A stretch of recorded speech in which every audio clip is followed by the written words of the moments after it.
Hello friends, आज हम इस वीडियो में BPSC TRE question bank series का सेट 18 देखेंगे, जिसमें महत्वपूर्ण 20 प्रश्नों को सॉल्व करेंगे।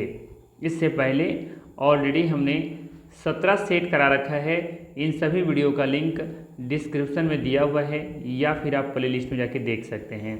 साथ ही साथ अगर इन सभी का PDF फाइल चाहिए तो हमारा टेलीग्राम चैनल ज्वाइन कर सकते हैं। टेलीग्राम चैनल का लिंक डिस्क्रिप्शन में दिया हुआ है। ठीक, तो चलिए फिर शुरू करते हैं और देखते हैं आज का पहला सवाल।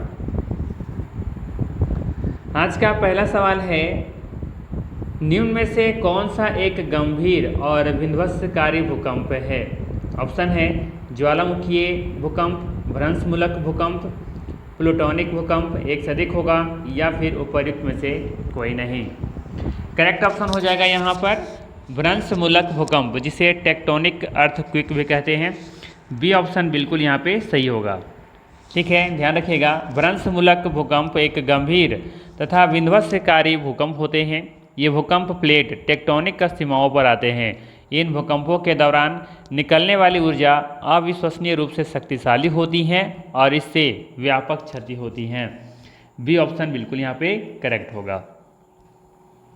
ये सवाल देख सकते हैं यहाँ पर बीपीएससी टीआरई 3.0 में ये सवाल पूछा गया था। अगला सवाल पूछा गया था, ज्वालामुखी क्रिया की अंतिम प्रतीक क्या है? ज्वालामुखी क्रिया की अंतिम सिंबल क्या है, ये आपसे पूछा गया है। ऑप्शन है ग्रेसर, क्रेटर, धुआरे या वातिमुख, एक से अधिक होगा या फिर उपर्युक्त में से कोई नहीं। ठीक है, आप यहाँ पर देख सकते हैं ये बीपीएससी टीआरई 3.0 में सवाल पूछा गया है। सवाल है ज्वालामुखी क्रिया की अंतिम प्रतीक क्या है? तो ध्यान दीजिएगा, ज्वालामुखी क्रिया का अंतिम प्रतीक धुआरे या फिर वातिमुख है। गेसर गर्म जल के स्रोत होते हैं जिनसे समय समय पर गर्म जल फुहारे के रूप में निकलते हैं। ज्वालामुखी छिद्र के ऊपर स्थित कीपाकार गर्त को क्या कहा जाता है? क्रेटर कहा जाता है। तो बी ऑप्शन नहीं होगा, सही ऑप्शन होगा यहाँ पर धुआरे या फिर वातिमुख। ठीक है, ध्यान रखिएगा, ज्वालामुखी क्रिया की अंतिम प्रतीक क्या है? धुआरे या फिर वातिमुख है। ठीक है, जबकि गेसर के बारे में हमने बताया, गेसर क्या है? तो गेसर गर्म जल के स्रोत है जिनसे समय समय पर गर्म जल फुहारे के रूप में निकलते हैं। जबकि क्रेटर क्या है? ग्रेटर है ज्वालामुखी छिद्र के ऊपर स्थित कीपाकार गर्त को क्रेटर कहा जाता है या फिर कहते हैं। ठीक है ना, तो यहाँ पे सही आंसर क्या है? सी ऑप्शन होगा। अगला सवाल है टफ क्या है, किससे संबंधित है ये? ऑप्शन है बहते जल से परिवहन, ज्वालामुखी राख, अवसादी परत, एक से अधिक होगा या फिर उपर्युक्त में से कोई नहीं। करेक्ट ऑप्शन हो जाएगा ज्वालामुखी राख से। ठीक है, टफ किससे संबंधित है? तो ये ज्वालामुखी राख से संबंधित है। देखिए ध्यान दीजिएगा, टफ किसी ज्वालामुखी उद्गार के दौरान बाहर निकली ज्वालामुखी राख के संपीड़न से गठित शैल को कहा जाता है। ठीक है, टफ को कभी कभी टूफा भी कहा जाता है, खासकर तब जब इस एक निर्माण सामग्री के रूप में इस्तेमाल किया जाता है। हालांकि टूफा भी एक अलग प्रकार का शैल है। यदि किसी शैल में टफ का प्रतिशत अगर 50% से ज़्यादा है, ध्यान दीजिएगा, अगर किसी शैल में टफ का प्रतिशत 50% से अधिक है तो वह शैल टफमय कहलाता है। क्या कहलाता है? टफमय शैल। ठीक है, तो ये ध्यान रखना है। तो फिलहाल इसका सही आंसर क्या है? B option. टफ किससे संबंधित है? ये ज्वालामुखी राख से संबंधित है। अगला सवाल पूछा गया है, भ्रंश स्कार्प होता है। भ्रंश स्कार्प क्या होता है? संरचनात्मक, अपरदनात्मक, विवर्तनिक या फिर से अधिक होगा या फिर उपर्युक्त में से कोई नहीं। तो याद रखिएगा, भ्रंश स्कार्प विवर्तनिक विस्थापन से बनते हैं। यह एक समतल या रैखिक क्षेत्र है जहां समतल के एक तरफ की चट्टानें दूसरी तरफ की चट्टानों से खिसक जाती हैं। यह आमतौर पर भूकंप से जुड़ी होती हैं। ठीक है, करेक्ट ऑप्शन हो जाएगा यहाँ पर विवर्तनिक। भ्रंश स्कार्प किससे संबंधित है? ये विवर्तनिक से संबंधित है, याद रखनी है। चलिए अगला सवाल है, पूछा गया था, भूकंप की तीव्रता का मापन किस मशीन के द्वारा किया जाता है? ऑप्शन है बैरोमीटर, मैनोमीटर, सिस्मोग्राफ, एक से अधिक होगा या फिर उपर्युक्त में से कोई नहीं। करेक्ट ऑप्शन हो जाएगा यहाँ पर सिस्मोग्राफ। आसान सा सवाल है, कई बार आप लोग पढ़ चुके होंगे। भूकंप की तीव्रता और अवधि का पता लगाने के लिए सिस्मोग्राफ का इस्तेमाल किया जाता है। इस यंत्र के जरिए धरती में होने वाले हलचल का ग्राफ बनाया जाता है। जबकि बैरोमीटर के बारे में बात करें तो ये वायुमंडलीय दाब को मापता है। ठीक है, याद रखिएगा। और मैनोमीटर का प्रयोग दाब के लिए किया जाता है। ठीक है, चलिए ध्यान दीजिएगा, है ना। यहाँ पे हमने क्या कहा, बैरोमीटर वायुमंडलीय दाब को मापता है, जबकि मैनोमीटर ये दाब, इसका प्रयोग दाब के लिए किया जाता है। ठीक है, तो ये थोड़ा सा अंतर है दोनों में, ध्यान दीजिएगा। चलिए अगला सवाल है, रिएक्टर स्केल किस मापक का पैमाना है? रिएक्टर स्केल किस मापक का पैमाना है? ज्वालामुखी उद्गार, बाढ़ की तीव्रता, भूकंप, एक से अधिक होगा या फिर उपर्युक्त में से कोई नहीं। आसान सा सवाल है, सही आंसर होगा सी ऑप्शन। भूकंप की तीव्रता रिएक्टर स्केल पर मापी जाती हैं। ठीक है ना, आसान सा सवाल है। बीपीएससी टीआरई 2.0 में सवाल पूछा गया था पेपर 3 में। चलिए अगला सवाल है, निम्नलिखित में से कौन सा वायुमंडलीय दाब नापने हेतु उपयोग में लाया जाता है? ऑप्शन है बैरोमीटर, मैनोमीटर, सिस्मोग्राफ, एक से अधिक होगा या फिर उपर्युक्त में से कोई नहीं। बीपीएससी टीआरई 2.0 में ये सवाल पूछा गया था। तो मैनोमीटर और सिस्मोग्राफ के बारे में पहले ही बता चुके हैं, करेक्ट ऑप्शन हो जाएगा यहाँ पे बैरोमीटर। बैरोमीटर वायुमंडलीय दाब नापने हेतु उपयोग में लाया जाता है, ये ऑप्शन बिल्कुल यहाँ पे करेक्ट होगा। लेते हैं अगला सवाल। अगला सवाल है, भूकंप के संबंध में निम्नलिखित में से कौन सा कथन सत्य है?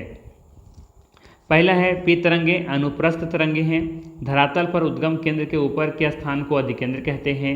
जानवरों के व्यवहार का अध्ययन स्थानीय लोगों के द्वारा अपनाई गई भूकंप की भविष्यवाणी के तरीकों में से एक है। एक से अधिक होगा या फिर उपर्युक्त में से कोई नहीं। ठीक है, बीपीएससी स्कूल टीचर 2023 में ये सवाल पूछा गया था। बात करें पहला कथन के बारे में, दे रखा है पी तरंगे अनुप्रस्थ तरंगे होती हैं। कथन गलत है, ध्यान रखिएगा। पी तरंगे जो होती है ना, इसे ही प्राथमिक तरंगे या फिर अनुदैर्घ्य तरंगे कहते हैं। ठीक है, तो ये कथन यहाँ पे गलत है, अनुप्रस्थ नहीं, इसे अनुदैर्घ्य तरंगे कहते हैं। ठीक है, और ये धरातल पर सबसे पहले पहुँचती हैं। कौन सी तरंगे? पी तरंगे। ठीक है, तरंगे में से बात करें तरंग के बारे में तो 3 प्रकार की तरंगे होती हैं। एक पी तरंग होता है, एक एस तरंग होता है और एक एल तरंगे होती हैं। ठीक है, पी जिसे कि प्राइमरी तरंगे कहते हैं और ये अनुदैर्घ्य तरंगे होती हैं और ये धरातल पर सबसे पहले पहुंचती हैं। बात करें एस तरंगों के बारे में तो एस तरंगे, ध्यान रखिएगा, जिसे द्वितीयक तरंगे कहते हैं और ये अनुप्रस्थ तरंगे होती हैं। ये केवल ठोस माध्यम में, एस फॉर सॉलिड, याद रखने का तरीका है, एस फॉर सॉलिड, अर्थात ये ठोस माध्यम में ही विचरण करती हैं एस तरंगे, जिसे कि द्वितीयक तरंगे भी कहते हैं।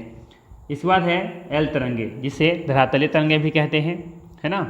ये सबसे लंबा मार्ग तय करती हैं और ये सबसे ज़्यादा प्रभावशाली भी होती हैं। ठीक है, तो इन तीनों में सबसे ज़्यादा शक्तिशाली कौन सी तरंगे हैं? तो एल तरंगे, जिसे धरातलीय तरंगे भी कहते हैं। एस तरंगे सिर्फ सॉलिड में गमन करती हैं, विचरण करती हैं। ठीक है, इसे ही अनुप्रस्थ तरंगे या फिर द्वितीयक तरंगे कहते हैं। और पी तरंगे ये धरातल पर सबसे पहले पहुंचती हैं और इसे अनुदैर्घ्य तरंगे कहते हैं या फिर प्राथमिक तरंग कहते हैं। ठीक है, पी फॉर प्राइमरी, ऐसे भी याद रख सकते हैं। तो पहला कथन गलत है। बी दे रखा है कि धरातल पर उद्गम केंद्र के ऊपर के स्थान को अधिकेंद्र कहते हैं, बिल्कुल कथन सही है। जानवरों के व्यवहार का अध्ययन स्थानीय लोगों के द्वारा अपनाई गई भूकंप की भविष्यवाणी के तरीकों में से एक है, तो ये भी कथन सही है, अर्थात डी ऑप्शन बिल्कुल यहाँ पे करेक्ट हो जाएगा। चलिए लेते हैं अगला सवाल रहेगा, निम्नलिखित में से कौन सी उथली झील है? ऑप्शन है खारी झील, सुपोष्ण झील, अल्पोष्णी झील, एक से अधिक होगा या फिर उपर्युक्त में से कोई नहीं। करेक्ट ऑप्शन होगा खारी झील। खारी झील उथली झील है। ठीक है, ध्यान दीजिएगा, खारी झील उथली झील है ना। अक्सर इसे पलाया झील भी कहा जाता है। उथली झील को पलाया झील भी कहा जाता है। अब पलाया झील क्या है? तो याद रखिएगा, रेगिस्तान में पवन के अपघर्षण से जब गर्त बन जाते हैं, कुछ इस तरीके से खाई जैसा बन जाता है, और वर्षा के दिनों में जब यहाँ पे पानी जमता है, इसी जमे पानी को क्या कहा जाता है? पलाया झील। ठीक है, सिंपल सा याद रखिएगा। रेगिस्तान में पवन के अपघर्षण से जब गर्त बन जाता है ना, इस तरीके से, ठीक है, तो वर्षा के दिनों में यहाँ पे लाके पानी जमा हो जाता है कुछ समय के लिए। ठीक है, कुछ समय के लिए नहीं कह सकते, कुछ समय जब जब कभी वर्षा होती है ना तो यहाँ पे पानी जमा हो जाता है, तो जो पानी जमा होता है उसे ही कहा जाता है, इस तरह के झीलों को क्या कहा जाता है, पलाया झील कहा जाता है। ठीक है, सिंपल सा कॉन्सेप्ट में याद रखना है, पलाया झील या उथली झील एक ही है। उथली झील को ही पलाया झील कहा जाता है। पलाया झील क्या है, तो रेगिस्तान के क्षेत्रों में जब कभी वर्षा होती है ना, तो पवन के अपघर्षण से बने खाई जो होते हैं, गड्ढे जो बन जाते हैं, उसमें जब पानी जमा हो जाता है वर्षा के दिनों में, तो इसे ही पलाया झील कहा जाता है। ठीक, चलिए लेते हैं अगला सवाल। सही आंसर क्या था इसका, खारी झील है ना। उथली झील कैसे होती है, ये खारी झील होती है। अगला सवाल है, निम्नलिखित में से कौन सा कथन उत्तरी अमेरिका महाद्वीप की लेक सुपीरियर के संबंध में सत्य है। पहला है, यह विश्व का खारे जल का सबसे बड़ा झील समूह है। यह कनाडा और यूएसए के मध्य भौगोलिक सीमा बनाती है। यह दोनों देशों के मध्य लगभग 1700 किलोमीटर लंबी सीमा बनाती है। तो बात करें पहला कथन के बारे में, दे रखा है यह विश्व का खारे जल का सबसे बड़ा झील है, ये कथन गलत है। ठीक है, ये कथन क्या है, गलत है। यह विश्व का सबसे बड़ा मीठे पानी का झील है। ठीक है, या फिर ताजे पानी का फ्रेश वाटर का झील है ना कि खारे जल का सबसे बड़ा झील है। तो ये कथन गलत हो गया।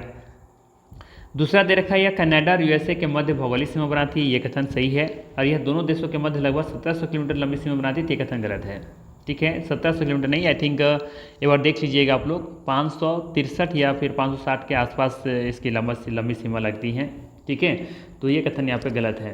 तो सिर्फ यहाँ पर क्या सही है, सही है ऑप्शन नंबर बी, यह कनाडा और यूएसए के मध्य भौगोलिक सीमा बनाती हैं सुपीरियर झील। ठीक है ना, 5 झीलों का समूह है यहाँ पर, है ना। कौन कौन सा है 5 झील, तो पश्चिम से पूरब की तरफ बात करें तो सबसे पहले आपको देखने को मिलेगा सुपीरियर झील।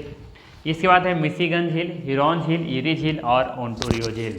ठीक है ना, देख सकते हैं इस मैप के जरिए, लेक सुपीरियर झील है ये, फिर मिशिगन है, हिरोन है और लेक इरी है और ओंटारियो है। तो पूरब से आप पश्चिम से पूरब की तरफ क्रम में पूछा जा सकता है। इसमें से एक मिशिगन जो है ना, ये मिशिगन ये पूरी तरीके से उत्तरी अमेरिका में अवस्थित है।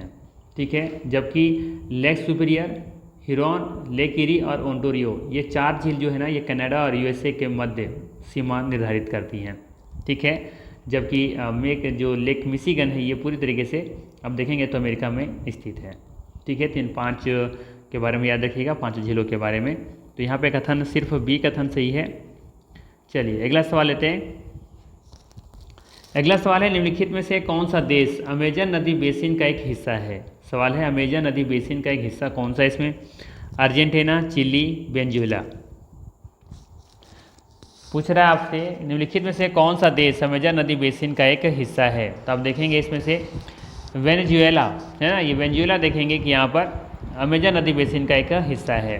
ठीक है, तो सी ऑप्शन यहाँ पे करेक्ट हो जाएगा। ध्यान दीजिएगा, अमेजन नदी विश्व की सर्वाधिक विस्तृत व द्वितीय सबसे लंबी नदी है। यह दक्षिण अमेरिका महाद्वीप में एंडीज पर्वत से निकल करके दक्षिण अमेरिकी देश Peru, Brazil, Bolivia, Ecuador, Colombia, Venezuela, Guyana और सूरीनाम के जलग्रहण क्षेत्र से प्रवाहित होते हुए अटलांटिक महासागर में गिर जाती हैं। ठीक है, तो इसके बारे में पूरा डिटेल्स यहाँ दी गई हैं, आप चाहे तो इसे पढ़ सकते हैं। PDF फाइल आप लोग को टेलीग्राम चैनल पर मिल जाएगा। ठीक है, जिससे पेरू, ब्राज़ील, बोलोविया है, इक्वाडोर, कोलंबिया, वेनेजुएला, गुयाना और सूरीनाम के जलग्रहण क्षेत्र से प्रभावित होती हुई कहाँ गिरती हैं, जाकर के अटलांटिक महासागर में मुहाना बनाती हैं। ठीक है, और देखिएगा अमेजन नदी विश्व की सर्वाधिक विस्तृत व द्वितीय सबसे लंबी नदी है। सबसे लंबी नदी तुम लोग जानते हैं कि नील नदी है ना। चलिए अगला सवाल है, पूछा गया था एल नीनो धारा कहाँ प्रवाहित होती हैं। सवाल है, एल नीनो धारा कहाँ प्रभावित होती हैं। प्रशांत महासागर, हिंद महासागर, बंगाली खाड़ी, एक से अधिक होगा। तो याद रखिएगा एल नीनो धारा ये प्रशांत महासागर में प्रवाहित होती हैं। ठीक है, ये ऑप्शन करेक्ट होगा यहाँ पर। एल नीनो एक जलवायु पैटर्न है जो पूर्वी उष्णकटिबंधीय प्रशांत महासागर में सतही जल के असामान्य रूप से तापन की स्थिति को दर्शाता है। ठीक है, चलिए अगला सवाल लेते हैं। अगला सवाल है, पूछा गया था पनामा नहर निम्नलिखित में से किसको जोड़ती हैं। तो ये कई बार आप लोगों को बता चुके हैं कि ये अटलांटिक महासागर और प्रशांत महासागर को जोड़ती हैं, है ना। पनामा नहर अटलांटिक महासागर एवं प्रशांत महासागर को जोड़ती है। पनामा नहर मानव निर्मित एक जलमार्ग है, यह पनामा देश में स्थित है। ठीक है, और ये BPSC TRE 2.0 में ये पूछा गया था। अगला सवाल, अगला सवाल है वायुमंडल अपनी अधिकतम ऊर्जा प्राप्त करती हैं। वायुमंडल यहाँ पे छूटा हुआ है, थोड़ा सा ध्यान दीजिएगा, ये वायुमंडल थोड़ा सा मिस्टेक है यहाँ पर टाइपिंग में। अपनी अधिकतम ऊर्जा प्राप्त करती है, कहाँ से करती हैं? दीर्घ पार्थिव विकिरण तरंगों से, लघु पार्थिव विकिरण तरंगों से, सूर्य से एक से अधिक होगा या फिर उपरिक्त में से कोई नहीं। तो याद रखना है वायुमंडल अपनी अधिकतम ऊर्जा दीर्घ पार्थिव विकिरण तरंगों से प्राप्त करती हैं, अर्थात लॉन्ग वेव टेरेस्ट्रियल रेडिएशन से प्राप्त करती हैं। ठीक है, तो यहाँ पर ये ऑप्शन बिल्कुल ही सही होगा। याद रखिएगा दीर्घ पार्थिव विकिरण तरंगों से प्राप्त करती है अधिकतम ऊर्जा। ठीक है, बीपीएससी टीआरई 3.0 में सवाल पूछा गया था। अगला सवाल है वायुमंडल में ऑक्सीजन का वृहद एवं उच्च स्रोत है। बताना है वायुमंडल में ऑक्सीजन का वृहद एवं उच्च स्रोत है, अर्थात कहाँ से प्राप्त होता है वायुमंडल में ऑक्सीजन सबसे ज़्यादा? जंगल के पौधों के प्रकाश संश्लेषण से, समुद्री पौधों के प्रकाश संश्लेषण से, घास के मैदानों के पारिस्थितिकी तंत्र के पौधों से। ठीक है, घास के मैदानों के पारिस्थितिकी तंत्र के पौधों से होना चाहिए था यहाँ पर।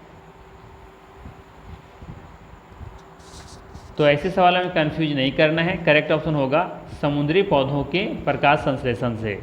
सबसे ज़्यादा वायुमंडल में ऑक्सीजन कहाँ से प्राप्त होता है? तो समुद्री पौधों के प्रकाश संश्लेषण से। बी ऑप्शन बिल्कुल यहाँ पे करेक्ट है और ये बीपीएससी टीआरई 3.0 में सवाल पूछा गया था। अगला सवाल है ओजोन के बारे में कुछ तथ्य है। ओजोन 3 होना चाहिए था यहाँ पर, O3। ओजोन के बारे में कुछ तथ्य यहाँ पर दिया गया है, बताना है इसमें से कौन सा सही है या फिर कौन सा एक से अधिक सही होगा। पहले दे रखा है कि यह उच्च तरंगदैर्घ्य की विकिरणों को अवशोषित करती हैं, यह वायुमंडल के अत्यधिक अस्थायी गैस हैं, यह मध्य मंडल में पाई जाती हैं, एक से अधिक होगा या फिर उपयुक्त में से कोई नहीं। सही आंसर होगा यहाँ पर उपयुक्त में से कोई नहीं, यहाँ पे कोई भी ऑप्शन सही नहीं है, ध्यान दीजिएगा। ओजोन मध्यम आवृत्ति वाली पराबैंगनी विकिरण को अवशोषित करती हैं और यह वायुमंडल में परिवर्तनशील गैस है जो समताप मंडल में पाई जाती हैं। ठीक है, तो देखिए हमने कहा ना कि ये कहाँ पाई जाती हैं? समताप मंडल में, दे रखा है यहाँ पर मध्य मंडल। ठीक है, तो ये कथन गलत है ना, और ये परिवर्तनशील होती है ना कि अस्थायी होती है, तो ये भी कथन गलत है। और यहाँ पर तरंगदैर्घ्य विकिरणों को अवशोषित करती है, कथन गलत है। पराबैंगनी की विकिरण को अवशोषित करती है, ना कि तरंगदैर्घ्य की विकिरणों को। पराबैंगनी विकिरण को अवशोषित करती हैं ओजोन, तो ये तीनों कथन गलत है यहाँ पर, और ये बीपीएससी टीआरई 3.0 में सवाल पूछा गया था। ठीक, चलिए अगला सवाल है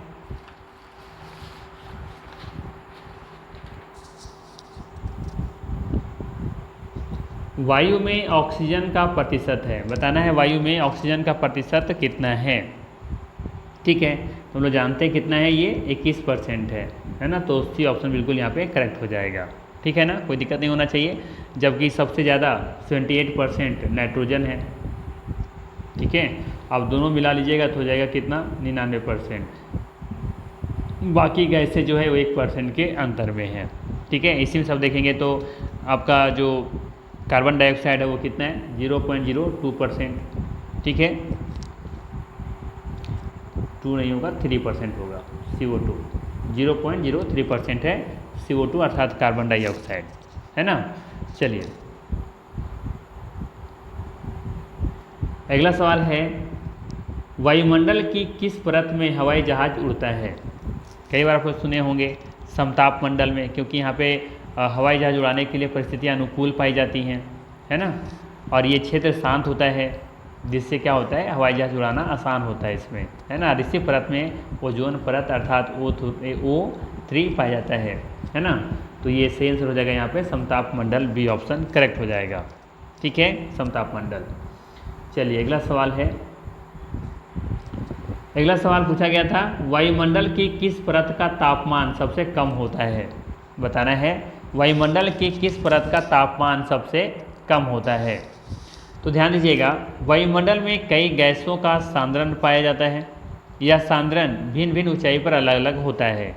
वायुमंडल की सबसे निचली परत क्षोभमंडल स्थित है, निचली परत में क्षोभमंडल स्थित है। यहाँ पर मौसम संबंधी सभी घटनाएं पाई जाती हैं, जिसका तापमान देखेंगे तो लगभग 58 डिग्री सेल्सियस तक हो सकता है। जबकि समताप मंडल क्षोभ मंडल से ऊपर लगभग 10 से 50 किलोमीटर तक फैली हुई है और यहाँ का तापमान लगभग 4 डिग्री होता है। इसके बाद आप देखेंगे तो मध्यमंडल की ऊंचाई लगभग 85 किलोमीटर के अराउंड है ना। इस परत में सबसे कम तापमान देखने को मिलती है, यहाँ का तापमान माइनस में आपको देखने को मिल सकता है 90 डिग्री सेल्सियस तक। ठीक है, इसके बाद वायुमंडल या आयन मंडल तथा बहिर्मंडल पाया जाता है। ठीक है, तो यहाँ पे सही आंसर क्या हो जाएगा, मध्यमंडल। ठीक है, याद रखिएगा वायुमंडल की मध्यमंडल परत का तापमान सबसे कम होता है। तो ये था महत्वपूर्ण 20 प्रश्न। अगर वीडियो अच्छा लगा तो लाइक जरूर कीजिएगा, चैनल पर नए हैं तो सब्सक्राइब कीजिएगा। बाकी फिर मिलते हैं हम लोग इसी तरह के नेक्स्ट वीडियो में। Thanks for watching. बाकी PDF पाने के लिए हमारा टेलीग्राम चैनल ज्वाइन कर सकते हैं, लिंक डिस्क्रिप्शन में दिया हुआ है। ठीक।